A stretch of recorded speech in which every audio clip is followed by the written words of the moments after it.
बैठका आहेत या बैठकांचं स्वरूप काय असणार आहे? मॅरेथॉन बैठक आज आयोजित केलेली आहे पक्षाच्या वतीने। त्यामध्ये फ्रंटलचे सर्व अध्यक्ष, सोशल मीडियाची टीम, पक्षाचे प्रवक्ते, त्यानंतर आगामी ज्या काही निवडणुका असतील त्या अनुषंगानं पक्षश्रेष्ठी मार्गदर्शन करतील म्हणून आजची मॅरेथॉन बैठक आयोजित केलेली आहे।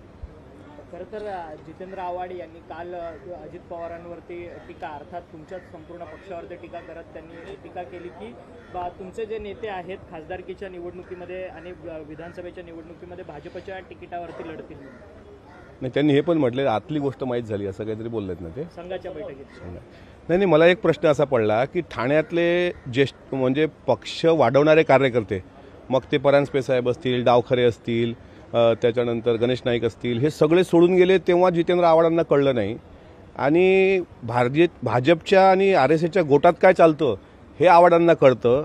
हे रिश्ता क्या कहलाता है, म्हणजे हे काय संबंध आहेत हे समजून घेतले पाहिजे।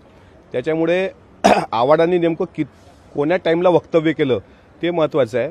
शेवटी मला तर असं कळलं की त्यांनी दादांची पण मिमिक्री वगैरे केली। असं आहे की आमचे पक्ष आम्हाला खूप बंधनं आणतं, तर मिमिक्री कशी करतात हे आम्हालाही माहीत आहे। योग्य वेळी आम्ही त्याचं उत्तर देऊ।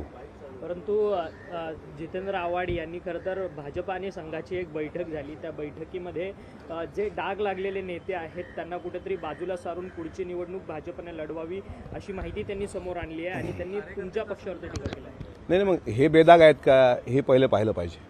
काय की चल मैं बेवफा सही, तू अपनी वफा तो साबित कर। असं आहे की ठाण्याच्या परिसरातली लोक ज्यांनी पक्ष वाढवला, राष्ट्रवादी काँग्रेस पक्ष, ते सोडून गेले, ते आव्हाडांना माहीत होत नाही, मी तेच म्हणतोय।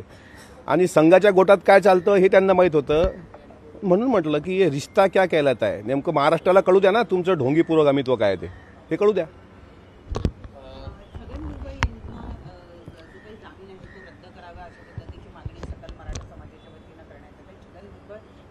दोन समाजामध्ये जाणीवपूर्वक तेढ निर्माण करतात, असा माणूस बाहेर असणं हे समाजासाठी योग्य नाही असं सकल मराठा समाजाचं। यावर भुजबळ साहेब आमच्या पक्षाचे वरिष्ठ नेते आहेत, तेच योग्य उत्तर देतील।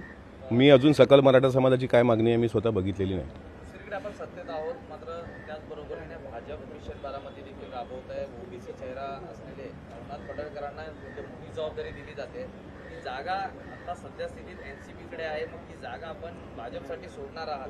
लोकसभेसाठी हा बावनकुळेंनी रचलेला एक डाव आहे। नाही, लोकसभेच्या जागा वाटपासंदर्भात अजूनही वरिष्ठ पातळीवर चर्चा झालेली नाही। ती चर्चा दिल्लीला ठरेल। त्यामध्ये प्रांताध्यक्ष तटकरे साहेब, आदरणीय अजितदादा, आदरणीय ज्येष्ठ नेते प्रफुल्लभाई हे सर्व मिळून ठरवतील।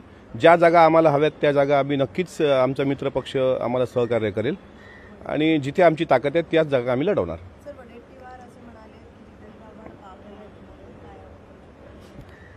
वडेट्टीवारांच्या या वक्तव्याचं मी 100% समर्थन करतो। थँक्यू।